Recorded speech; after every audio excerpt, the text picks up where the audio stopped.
The Blueberry Academy Terrarium is basically one giant science experiment and also a utopian dream to any zookeepers or animal hobbyists out there. Many of these Pokemon do not occur naturally together, so this is basically just seeing what would happen if you take random predators and random prey Pokemon and throw them together in one giant glass bubble. And also for teaching students about the biology of the Pokemon found here and their interactions, which is the study of ecology. And also to make them better at battling whatever. In real life, I'm not sure that I would ever condone this kind of experiment, but I would also immediately enroll in Blueberry Academy if that were real. Now, I've never done a cold weather Pokemon food web before, so let's do that right now with the polar biome and Blueberry's Terrarium. Of course, we have to start off with the sun. This is going to power mosses, lichens, and possibly some grasses, as larger plants such as trees are absent in polar habitats due to little rainfall and the frozen soil referred to as permafrost. For instance, caribou, which have a circumpolar distribution around the North Pole, rely heavily on lichens as a food source during the winter as many plants are often unavailable. And for the first time, a large percentage of this ecosystem is covered in water, so we have aquatic producers such as phytoplankton, which are comprised of a diverse array of photosynthetic bacteria, algae, and dinoflagellates. We could also have larger producers in this tiny pseudo-ocean, like seaweed, which is really just a large multicellular form of algae.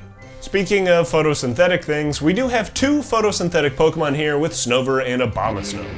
These Pokemon can get most of their energy from the sun and don't have to worry about frozen soils like actual plants, as they can supplement their diet by consuming minerals, as both of these Pokemon do actually have mouths. This might come in the form of consuming lichens like the caribou, chewing on bones for calcium like rodents, or finding mineral deposits on rocks. Our herbivores or primary consumers here are Camerupt and Numel, Deerling and Sawsbuck, Minccino and Chincino, and Axew and Fracture. Taking a look at Fracture, its tusks are possibly for intraspecific competition, but their lack of sexual dimorphism, a difference between males and females, suggests that they might be used for foraging or defense from predators. These Pokemon all possess the ability to dig through the snow to find low-lying plants and lichens, or in Minccino's case, build tunnels under the snow or in rock crevices to forage or possibly store seeds they might find. Which brings us to kind of the problem making a terrarium that seems constantly locked in a frozen and wintry state. Even polar areas in the real world experience a growing season for their plants, even if it's just a month or two long. In the terrarium, this means that they must either change the amount of sunlight that this biome is receiving periodically, or they supplement the diet of the Pokemon found here like you would find in a zoo. Given that these areas are fairly small for the amount of Pokemon they were able to cram in here, I think food supplementation is very likely, as these biomes probably can't produce enough food to naturally sustain their inhabitants. One such Pokemon needing large amounts of food, and usually space, is another primary consumer, Lapras. Lapras is neither fast nor agile, which limits its ability to be an effective predator and has instead evolved a diet like many modern sea turtles, feasting on abundant algae, seagrasses, and seaweeds. It's possible that Lapras could feed opportunistically on other things like fish or invertebrates, but looking at its mouth, we don't see any teeth for snaring prey or crushing exoskeletons, so I think a diet of soft, non-moving food sources would make the most sense. Also in this trophic level, we have terrestrial invertebrates like insects, and in our polar ocean, we have aquatic invertebrates comprised of things like crustaceans, sea stars, and bivalves. Our secondary consumers, or predators, are lowland Vulpix, adapted for cold climates and for hunting small prey like Minccino. Snubbull and Granbull might also fill a similar niche, selecting for smaller prey but might be more social than the fox-like Vulpix, and I could see them using their fairy typing to take down Axew or Fracture that venture out of their burrows and caves. This is where their tusks might come in handy as a form of defense. Smeargle is an interesting addition to this trophic level. It doesn't seem all that predatory with its derpy appearance and lack of offensive moves or weaponry, outside of learning ridiculous moves through Sketch. So maybe this represents a more herbivorous offshoot of the dog Pokemon lineage, or artificial selection has turned Smeargle into the version we see today, just like it gave us dogs like Beagles, Chihuahuas, and Corgis. All things I have a hard time imagining surviving in the wild. Many, if not all, modern canine species can be somewhat omnivorous, so that's what I've done here with Smeargle, but let me know what you think in the comments. A few predators of our invertebrates include drillbur and excadrill, eating fossorial prey such as worms, grubs, and ants, with a lowland sandshrew eating a similar diet, but being slightly more terrestrial even if it does live in burrows or in the subnivean zone of our polar biome. Galvantula, Minior, and Solosis might represent terrestrial filter feeders, trapping flying insects and microscopic organisms, much like coral or a sponge would underwater, or obviously like a web-weaving spider in Galvantula's case. Oddly enough, we don't really have any aquatic filter feeders here, and instead most of the aquatic invertebrates are being eaten by Phinian and Luminion, walking along the ocean's floor.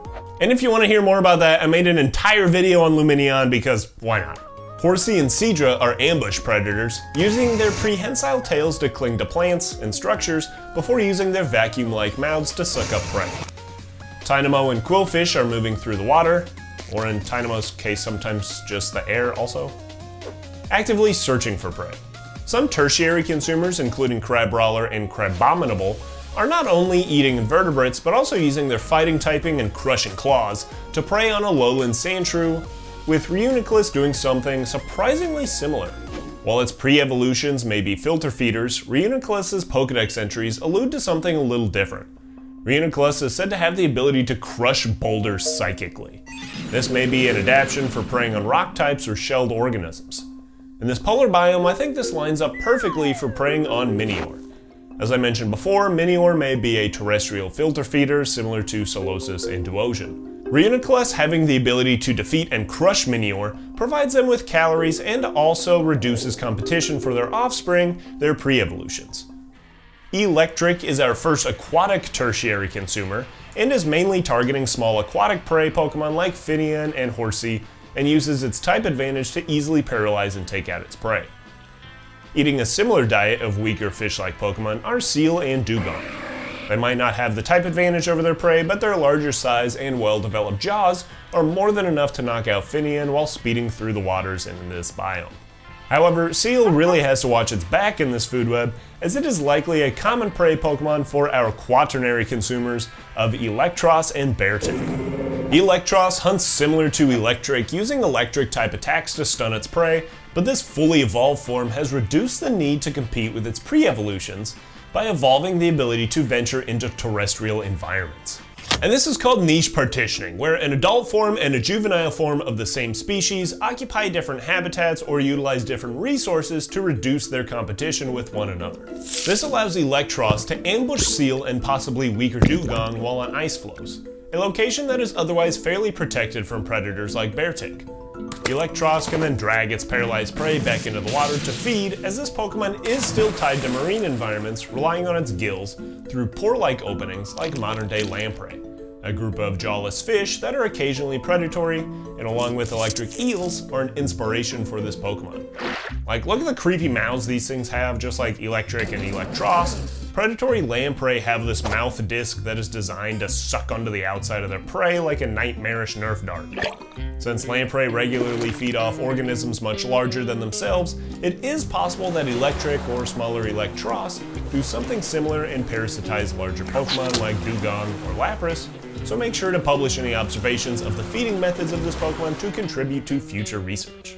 Our other quaternary consumer, Beartic, can be found at the water's edge in this biome, adopting a somewhat semi-aquatic lifestyle of hunting the ice floes for prey, which are predominantly Seal and Dugong. Most Cubchews are likely juveniles under the care of adult Beartics in this environment, but it is possible that Cubchews are able to reach adulthood without evolving by preying on smaller Pokemon or scavenging the beaches.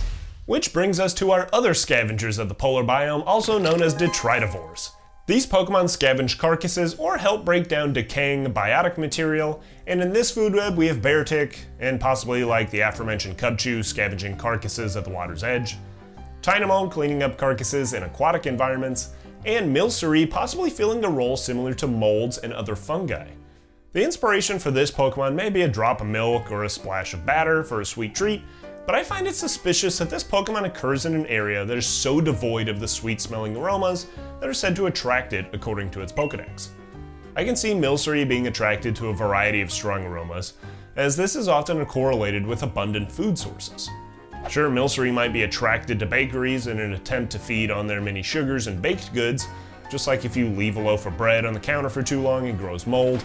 But Milcery might also be attracted to the pungent aroma of a rotting carcass. Think of how terrible and widespread the smell of a decaying Lapras that is washed up on the beach would be. This is where I see Milcery fitting into this food web. Now at this point, this food web is pretty great and filled out, but we do have a few more Pokemon to plug in here, and they occur in an entirely different kind of habitat found in the polar biome here. In areas that experience extreme weather or temperatures, underground refugia are often a popular place for organisms to hang out and survive. And that is exactly what is going on here with the Chargestone Cavern found underneath the polar biome of Blueberry Academy. An obvious nod to the Chargestone Cave system in mainland Unova found in Pokemon Black and White, the Chargestone Caverns have an almost entirely separate food web found within them, relying on the energy of electrically charged rocks and crystals. I'm not going to go into too much detail on how these work, but if you want more information on that, check out my Pokemon food web video all about Chargestone Cave. Basically, instead of being powered by the sun, this branch of the food web is powered by electricity. Many of the Pokemon found here are going to rely on electricity for most, if not all, of their energy needs. These primary consumers, which are usually herbivores in a standard food web, but in our case are going to be Electrovores, which are Plusle and Minun, Elekid, Rotom, Magnemite and Magneton, Electabuzz, Golett and Golurk, and Porygon. Many of these Pokemon do have mouths, so they are probably able to supplement their energy or nutritional needs with other sources, such as prey or plant material, but Pokemon like Golurk and Porygon likely rely solely on the electricity found here, as these are basically sentient computers created by humans in the Pokemon universe. Now you can still feed a Porygon berries in game, but for simplicity's sake I'm going to conveniently sidestep that for now, and maybe I'll cover it in a future video, but feel free to let me know how you think that works. Another interesting interaction in this section of the food web is the role that Joltik plays. Joltik is an electric parasite that obtains most of its energy from the static electricity found on or in and around electric-type Pokemon. It famously loves feeding off of the electricity generated by Yamper, but here I think its main host is going to be Electabuzz. Think of a tick or a flea that sucks up thunderbolts instead of blood. Choosing mostly yellow host Pokemon might explain the yellow coloration of Joltik, as it would want to blend in their fur to avoid detection. This presence of an ectoparasite might also mean that Electabuzz or Elekid can use their dexterous fingers to perform social grooming, or allo-grooming, which just means grooming between members of the same species, like modern apes and monkeys do. Given their somewhat primate-like appearance, it's easy for me to picture a group of these Pokemon sitting around picking out Joltik that are trying to hide in their fur, which promotes social bonding and general health by removing parasites and also getting a quick snack at the same time. We also have two apex predators on this side of the food web that have specialized in hunting and consuming some of the hard-bodied Pokemon associated with rough terrain or electrical energy. These predators are Metang and Duraludon. Metang hunts similar to large modern-day raptors, traveling vast distances and over difficult terrain thanks to their ability to fly. Thanks to Pokedex entries, we know that Metang use their clawed arms to grasp prey, so I could easily imagine this snatching Tynamo out of the air or water while flying by just like a bird of prey. We also know that it needs to ingest a high amount of minerals in order to maintain its metallic exoskeleton, and often hunts nose pass in order to do so. With the lack of its main prey item in this biome, I think that Metang is flexed to dining on Porygon and Magnemite, since this Pokemon has no problem ripping through iron or crushing hardened prey. Duraludon has a similar diet, but it's less straightforward. You can tell a lot about an organism's diet by looking at their teeth, or in Duraludon's case, the lack of teeth or the presence of this metallic beak-like structure. We don't really see any evidence of grinding surfaces, which tell us that this Pokemon does not consume plant material, or at least isn't adapted to feed on it. Plants usually take an immense amount of chewing, which is why herbivores commonly have large molars for grinding up the tough cell walls in plant cells. Instead, this Pokemon has sharp ridges on the outside of its short rostrum or snout, and it looks suspiciously similar to various heavy machinery attachments, which are designed for crushing rubble and concrete or cutting heavy scrap metal. And that's because Duraludon has evolved to feed on rock types and possibly other hard-bodied animals or Pokemon.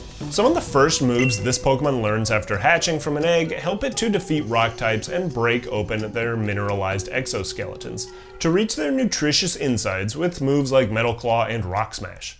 I mean, just look at the limbs of this thing. It is designed to anchor itself in place with its huge sturdy legs, and then use these extremely specialized claws to pummel rock types into submission. Like, the selection pressure for Duraludon to be able to break open rocks is so strong that it really can't do anything else with its forelimbs because movable joints and fingers are a liability when you punch rocks all day. Which leads me to its place in the food web. There's basically a complete lack of rock types for this poor rock type specialist to dine on. So either it has shifted its diet to feeding on the hard-bodied Porygon and Magnemite of the area, really leaning into the fighting typing of Rock Smash, or the biologists and keepers of the Pokemon in the terrarium heavily supplement Duraludon's diet, as there likely aren't too many of them in this small of an enclosure given Duraludon's size and role as an apex predator. Okay, now this Pokemon food web has to be finished, right? We got like our apex predators, we got the Pokemon over in the Chargestone Cavern area. This is a complete food web. Up until you actually beat Pokemon Scarlet or Violet, and then they're like, hey, I wonder what happens if we just take a bunch of starter Pokemon and throw them into this area that they aren't adapted to. Like, what's the worst thing that can happen? Well, best case scenario, you are adapted for polar conditions, like Piplup, feeding on small aquatic Pokemon like Horsea or Tynamo if it can get around the type disadvantage. But Piplup still ends up getting eaten by Beartick since we established this predator hunts at the water's edge, exactly where Piplup would want to hang out. Other starters we have here are Scorbunny and Chespin, scrounging for plant material and lichens, Torchic and Chimchar being a little more grain or frugivorous, but also preying on invertebrates. Good luck finding enough food here, guys. Cyndaquil represents an obligate carnivore, getting all of its calories from invertebrates. Hopefully it can use its long snout and fire typing to melt and dig through the snow to search for subterranean prey like insects and worms. Oshawott is also specializing on invertebrates, but is going to forage for them in aquatic environments and probably eats a large amount of crustaceans and bivalves. And there we finally have it, a Pokemon food web for the polar biome in the Blueberry Academy's terrarium. A fascinating larger-than-life experiment into Pokemon biology and ecology, where some Pokemon are going to thrive without any natural predators, and other Pokemon are going to have a really rough time since they just aren't adapted to live in snow and ice forever. But it's all in the name of science and education, right? Those kids at Blueberry Academy better learn a thing or two.